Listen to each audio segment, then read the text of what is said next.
समुद्र मंथन का समय था। ब्रह्मांड को विनाश से बचाने के लिए महादेव ने हलाहल विष को अपने कंठ में धारण किया।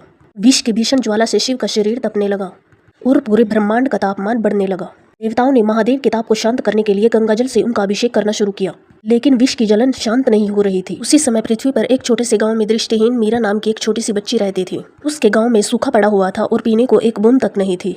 जब उसने सुना कि उसके शिव पूरे संसार का विष पीकर तप रहे हैं तो उसका हृदय तड़प उठा।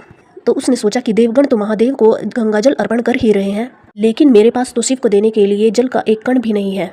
मीरा ने अपने दोनों हाथ जोड़े और नंगे पांव तपती धरती पर बैठ गई। उसने मन ही मन महादेव का ध्यान किया और कहा, हे भोलेनाथ, मेरी आंखें यदि संसार को ना देख सकती तो ना सही, काश मेरे पास जल होता तो मैं आपके कंठ की जलन को कम कर पाती। सच्ची भक्त की उस तड़प में उस बच्चे की बंद आंख से दो आंसू छलक कर सूखी मिट्टी पर गिर पड़े। वे आंसू जल नहीं थे, बल्कि उसमें संसार का निष्काम प्रेम और करुणा बसी हुई थी।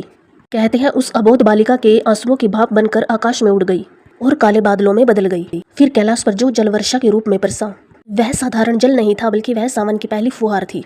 जैसे ही वो जल नीलकंठ के कंठ पर पड़ा, उसकी सदियों की जलन शांत हो गई और महादेव ने मुस्कुराकर अपनी आंखें खोली। तो महादेव ने तब यह वरदान दिया कि जो जल पात्र से नहीं बल्कि सच्चे निर्मल हृदय के भाव से जो जल अर्पण किया जाएगा, वही सावन का असली अभिषेक कहलाएगा। इसलिए सावन में शिव पर चढ़ने वाली जल की हर बूंद केवल पानी नहीं, भक्त के प्रेम का प्रतीक होती है। वीडियो अच्छी लगी हो तो लाइक, शेयर और सब्सक्राइब करना मत भूलना। बने रहिए हमारे साथ ऐसे ही एंटरटेनिंग वीडियो के लिए।